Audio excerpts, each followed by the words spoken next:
Bienvenue à Louverny. Nous sommes ici et pas ailleurs pour la deuxième édition de Vaches de Mai. Il s'agit d'une résidence d'artistes des plus originales. La maison qui reçoit est une exploitation agricole. Quant à ces artistes, ce sont des écrivains, des rédacteurs, des dessinateurs, mais aussi beaucoup de photographes.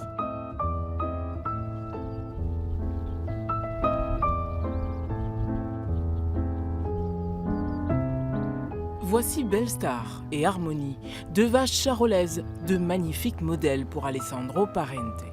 Elles sont prêtes, mais lui s'affaire encore autour de sa chambre noire à la préparation de son négatif. Alessandro travaille à l'ancienne, avec l'appareil que, jadis, les pionniers de la photo utilisaient. Là, stop. Là, c'est la position. Toujours avec sa technique.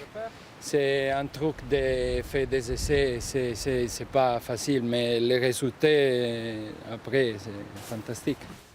Au final, l'objet que tu as, parce que c'est pas un papier, non, c'est un verre, donc c'est un objet de valeur. Super. Un bon contraste. L'exposition, c'est parfait, et la modèle aussi.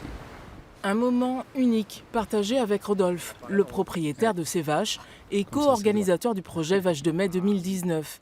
Il avait 13 ans lors de la première édition. Tu as de très belles modèles. C'est la Model Agency.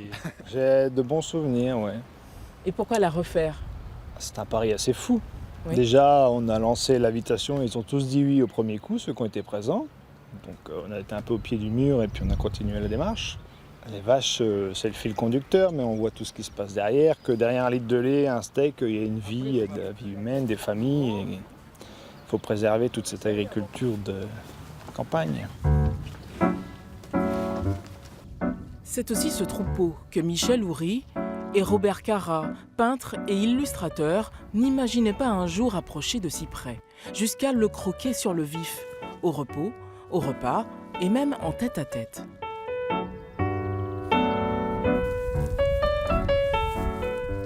Là, vous avez l'embarras du choix, vous avez plein de modèles à votre disposition. Ah oui, mais j'en ai choisi une, c'est celle-là, depuis tout à l'heure. Pourquoi Parce qu'elle est juste devant moi. Elle est bien placée. Et puis elle est jolie celle-là. Elle a des beaux yeux avec des beaux cils.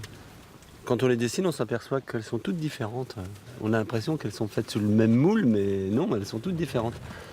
Et d'ailleurs, j'ai posé la question à l'éleveur tout à l'heure parce qu'il en a 32, je crois qu'il m'a dit. Je lui ai dit, vous les reconnaissez? Ben oui, bien sûr. Alors voilà, ça pose la question. Alors il m'a dit qu'il y avait les taches, bien sûr. Les taches, c'est la carte d'identité des vaches. Que ce soit au crayon, au fusain, à la peinture ou encore à l'encre de Chine, chaque œuvre est le fruit d'une performance. Ça, c'est du Salvador Dali. Ouais, c'est ça, c'est Picasso. Des vaches.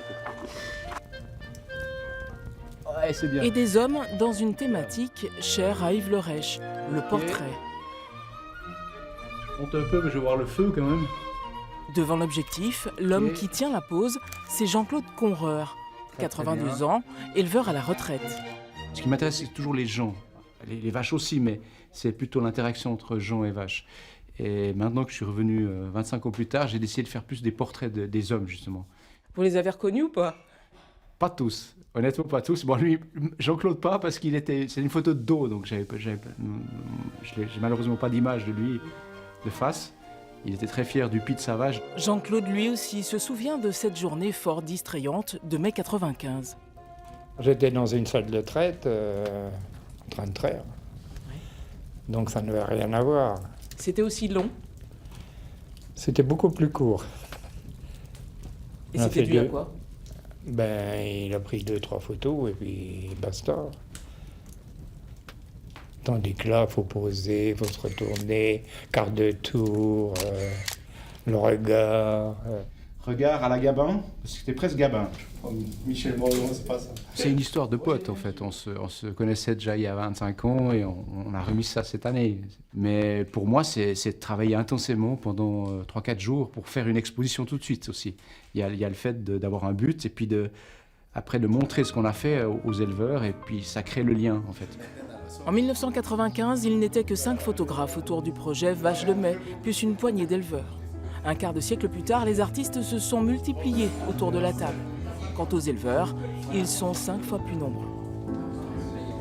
Les fruits de ce travail collectif seront exposés demain dans les rues de Louverny, mais seront aussi visibles à l'occasion d'une projection publique sur les murs de l'église dans la soirée. À très bientôt ailleurs en Champagne-Ardenne.